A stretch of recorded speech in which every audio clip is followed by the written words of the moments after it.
Todo se torna en tempestad.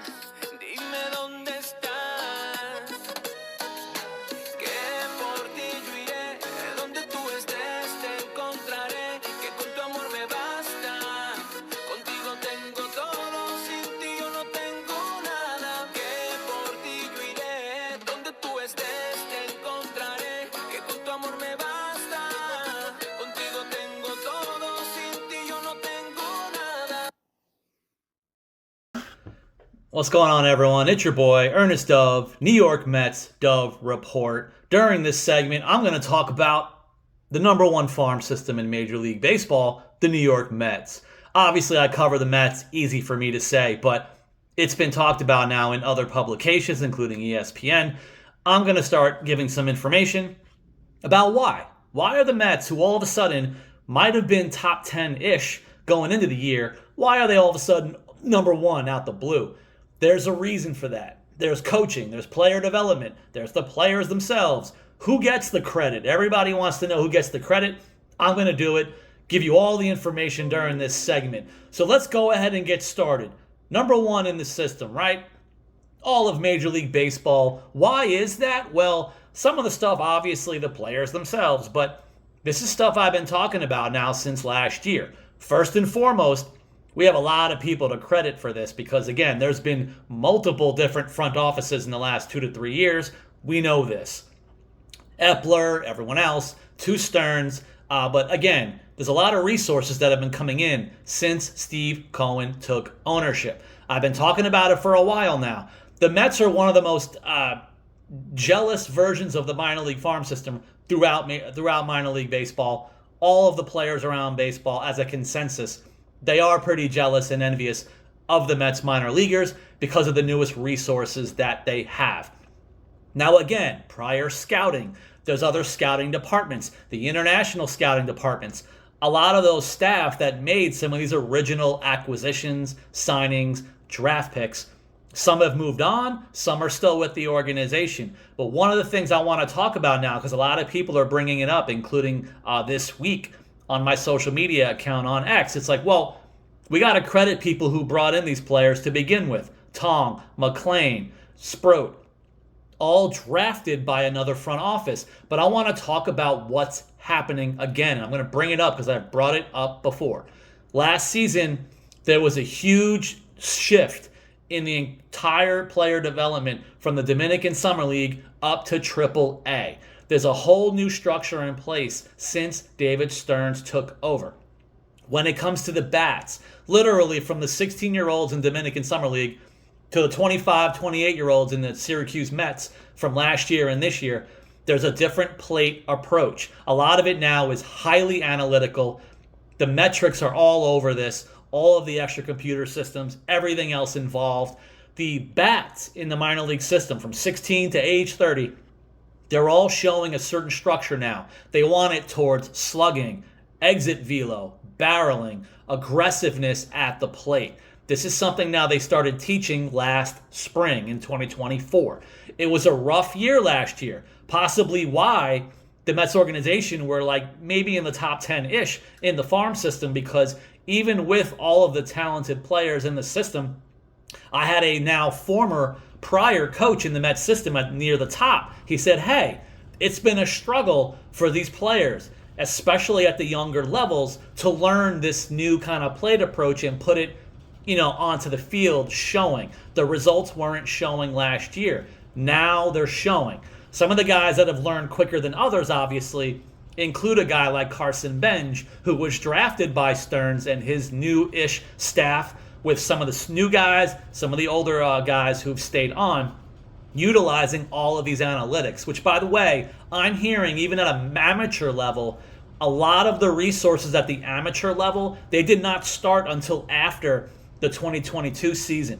So even after that draft, they've acquired additional resources. So now from 23 to 25, that's when they've been utilizing all of the new-ish resources to go with the new staff and the new structure. But again, these are some of the things that are now paying off. Even from the younger players, you've got guys now utilizing the skills that they have, like an AJ Ewing, who had a great season this year. You have Carson Benj off to a fantastic year, jumping all the way to AAA. Some of the guys that are implementing some of this stuff faster. Even from a hitter perspective, some of the younger players now that I was not on my radar last year at all bad stats. All of a sudden, you have like an outfielder, Randy Guzman. Looks like a product of the pitching lab, a product of the coaching of the new system in place. He's been making it work this year with a very high OPS, amongst other of his successful things. I always call him Yanni Enriquez. I believe it's Jonathan. I always worry about mispronouncing his first name. I know staff call him Yanni. Yanni Enriquez is one of those guys who's implementing the new structure, the new bat. So his stats have been off the charts this year. Even more in the last 2 to 3 months is when he started to skyrocket implementing the new approach to him and his learning level at this point. This is what's happening with the bats. Now with the arms, again, everyone wants to credit other people because of Tong, McLean, Sproat. But as I've been talking about even since spring and all through the 2025 season, please also understand player talent. I've talked about Jonah Tong even from 2 years ago or from a year ago. Coaches said he has one of the most insane work ethics I've ever seen in a young player. So he has that going for him, obviously. But during the offseason in this winter, players like Tom, McLean, Sproat, Jack Wenninger, who just had a dominating performance in a playoff game. I believe it was Wenninger learning, refining a new two-seamer. Multiple players and pitchers in the Mets organization this year have changed their arsenals. So again, all the guys I've named, they did not have these pitches in 2023, 2024 seasons. These are newer stuff they've been doing. We've talked about Tong, who was basically a fastball, curveball guy when he got drafted. And again, he's still working on the slider. He only threw a couple of sliders in his dominant outing right now at Citi Field. But again, he has the Vulcan changeup, which again, it's a newer pitch. Stuff that's been refining now, as well as the newer pitch usage. So who do you want to credit? Argue all day. McLean was a college reliever. He now throws 6 pitches. I mean, come on. These are things that have been developed, even including this year, for a guy who was still a two-way player through the beginning of last year. Now he's an ace, only as a pitcher. These are things that are being developed in the Mets system.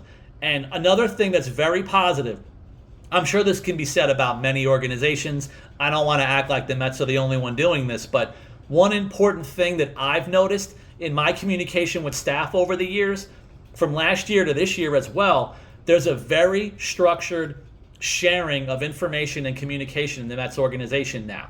So every affiliate, we'll just use the top 4 as the example. The top 4 affiliates, low A, high A, double A, triple A, all of the staff are in constant ongoing communication. A lot of the staff, they keep tabs on players that are not on their current team.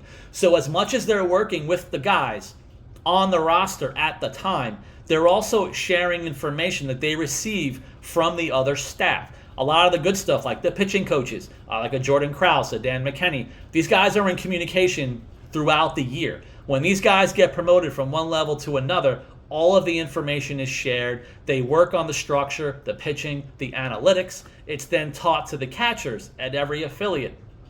And then it's relayed onto the mound. Again, this isn't true new rocket science. It's not a new invention, but it just feels like in my communication now since 2013, some of the stuff feels more open and structured now in the last year or two. I believe that's some of the reasoning why some of these guys are becoming so successful so fast.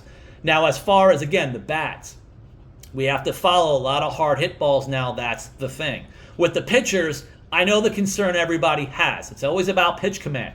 I don't have an exact answer of what's going on, but again, this is new age analytics in baseball. These guys, a lot on the Mets, as you can see it, McLean is absolutely off the charts with his spin rate.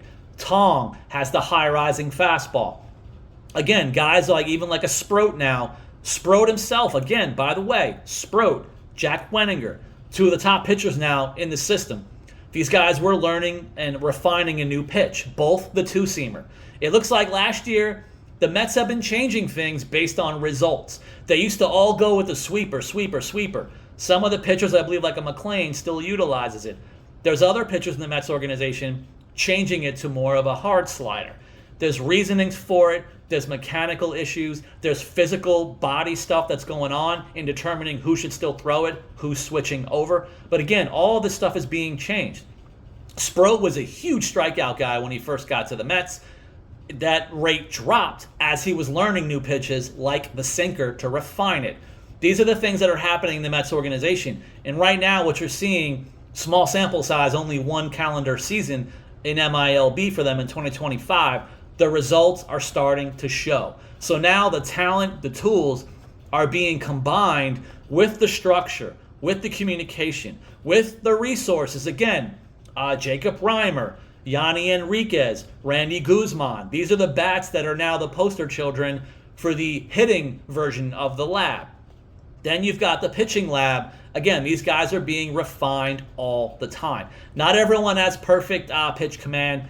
I've been talking about it all year. Basically, the guy with the best pitch command in the Mets organization in the minor league system is probably the lefty Zach Thornton. So you can't always teach that kind of command. He throws up to 5 pitches with command and with low walk rates for all of them. And he can throw them at any time. Some of the stuff like Jack Wenninger just had a dominating performance in the playoffs.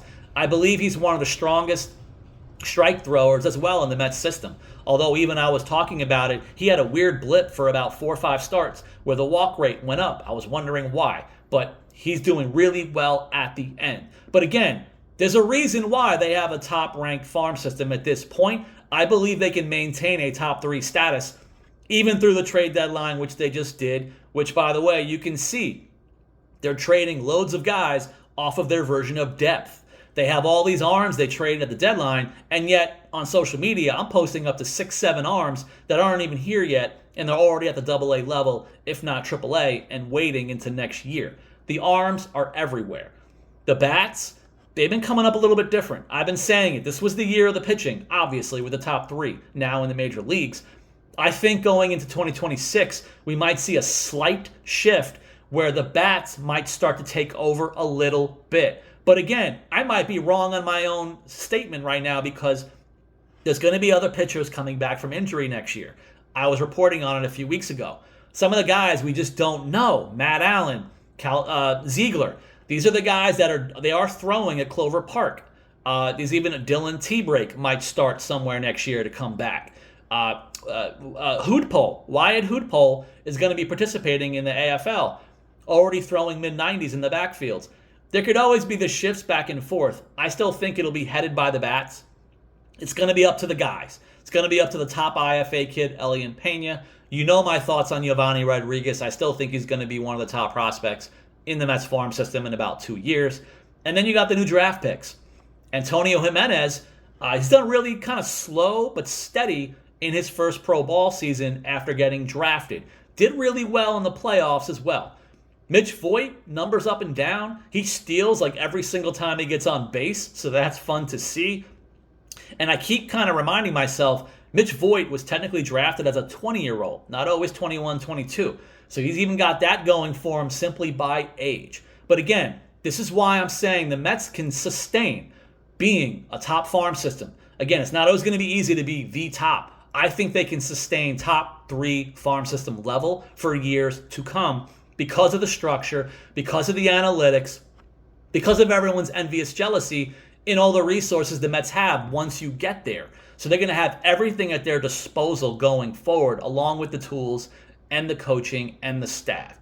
I believe in them. I hope you guys continue to believe in me. I'm going to continue to do as many videos as possible, even through the winter. I'm going to be all over things like Rule 5 draft. I'll be all over any and all winter trades because, again, I'm going to say it again right now, the Mets are going to be trading away more prospects in the offseason. I already know it's going to happen. I already say there's going to be trading from the group. Beatty, Vientos, Mauricio, Acuna, Jet. I think guys are getting traded. Ryan Clifford. I don't know who. I don't know which one. More than one. Guys are going to get moved because there's just too many at this point.